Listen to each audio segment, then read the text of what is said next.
you grew up in, you know, the DMV. I don't know if y'all. I don't think y'all. If y'all from here, y'all don't call it the DMV, huh?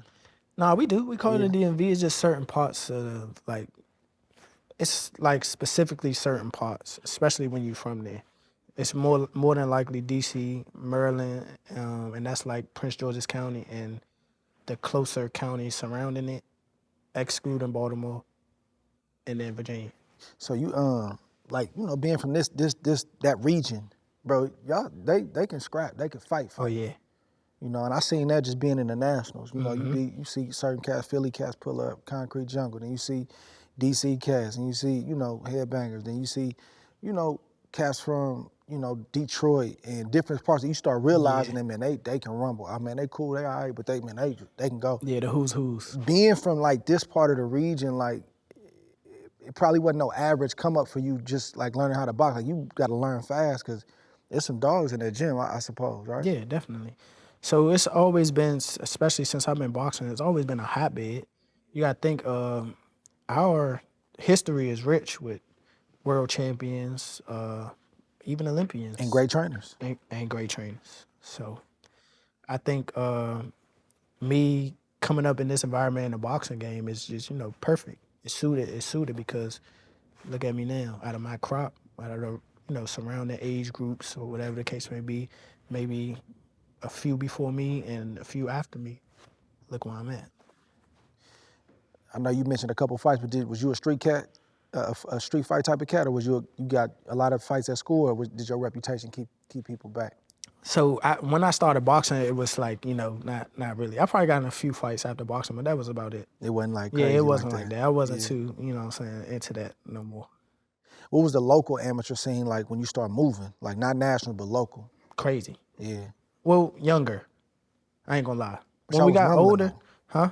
Y'all was rumbling though. Oh, was we? But mine and Ant, like they older than you. So you missed. Did you miss their wave? Or did you catch the end of for it? sure. I missed their wave for sure. Okay. But we was rumbling every weekend.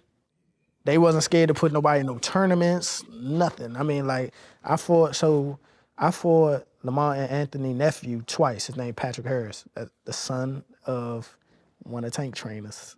You know, we fought twice when we was kids. You know, it was a lot. I probably fought Headbangers, I want to say like 6, 7 different times as an amateur.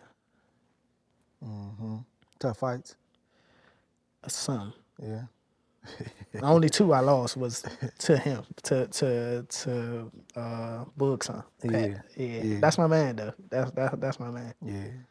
How did you grow up though? You grew up like middle class, or was what y'all had? I grew up not wanting for nothing. I grew up. My parents did exactly what they were supposed to do to provide me with a great life. Not wanting for nothing. You know, especially as a kid, especially now, I always had their love and support, whether it be financially, emotionally, physically, whatever the case may be. I just probably had my own choices. They're probably, you know what I'm saying? Like, but so growing up in the city is just like, it's different. Or it might not be different. Got 2 ways you can go. Positive or whatever everybody else doing. I was kind of like in the middle. I was going positive, but like if you ask my parents, I was a badass. You had moments though. So yeah, for sure. I was gonna ask you that. That was my next question. Like, how did you, you know, even if you don't grow up like in the slums, you around stuff all the time. You got cousins, you got brothers, you got friends. How did you stop yourself from getting caught up for real? Like, so I think that was a thing, that seeing my own potential and knowing where I wanted to be. Even though I probably did some of the dumbest shit in the world.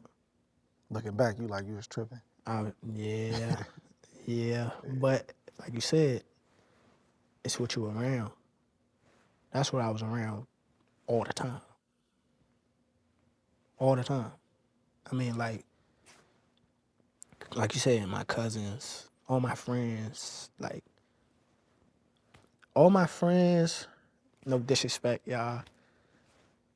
Most of my friends been in and out of jail for I don't know how long. I ain't gonna call them jailbirds. They don't like that. You know what I'm saying? Like, that's the people that I grew up with, the people I relate to, cousins. Sad to say, died of gun violence, or around that. So I've been there. And I've seen a whole lot. Yeah, I heard you. I don't know if it was on your YouTube channel or somewhere else, but I heard you say, "Man, I don't really do nothing. I be at the house chilling, or I'm taking collect calls." Like, who calling you from the pen? My man From the Malik. county? My man Malik. Yeah. Yeah, You got people in man. there? My man Malik. My man Situation Slim. I don't know if y'all. I don't want to put his real name out there, but Situation Slim. He an artist or whatever. Cause he walked me out for my fight against Philgo McCory. He back in right now. My man Jigs just came home. So it's what I'm saying, like it's sad. Malik gonna be in there for a couple more years, but he used to box with me, and that's Oh, for real? yeah. Really? He used to box with me. Man. So Some of the coldest cats, man, the world will never see. Coldest hoopers, tell me football about players, it. boxers. I know so Tell me many about boxers right now. I'm like, bro, you had way more talent, like raw talent than me. He got off. He got off and then went astray and then That's just got how it caught be. up. That's definitely how it is in our city. Yeah, man. For sure. When I look at spots like, like Ohio, like, Cleveland, They don't breed Cincinnati, nothing but athletes in Ohio. man, bro, and they That's all all can it fight. is to do. They all can fight. But I also like I know the Cincinnati cats and the Cleveland cats, and they all say the same thing. They like, bro, it's crabs in the bucket. Like, it's literally like, you start trying to climb out, the city gonna pull you back down. They gonna start hating on you. They gonna make it hard for you to make it. Is that the vibe you got being in the DMV area? Or is it different? Yeah. No, it's both. I ain't gonna lie. It's love, but it's also some of love, that. but it's a whole lot of that. I just got honestly today on the way up here, I just got some BS that I seen that I ain't really take too kindly for. But somebody from my city too. But In the build up though, I know you was isolated in Florida, I believe you was at, and you kind of locked in and probably kind of trying to stay out the way, but like, what did you feel? Did you feel like they was like, oh, he finna get knocked out messing with Gervonta? yeah. Mostly? I seen it. Ding, ding, ding, ding, ding. Notifications, all that. But you know what you really gotta worry about though? Or not worry, but that you gotta keep an eye out Fake for? love.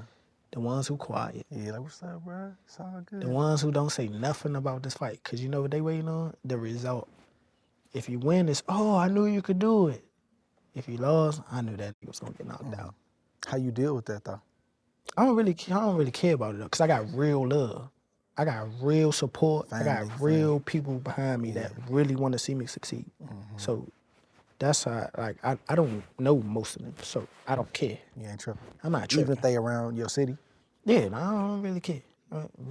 What they gonna do for me? They not your people. They not my people.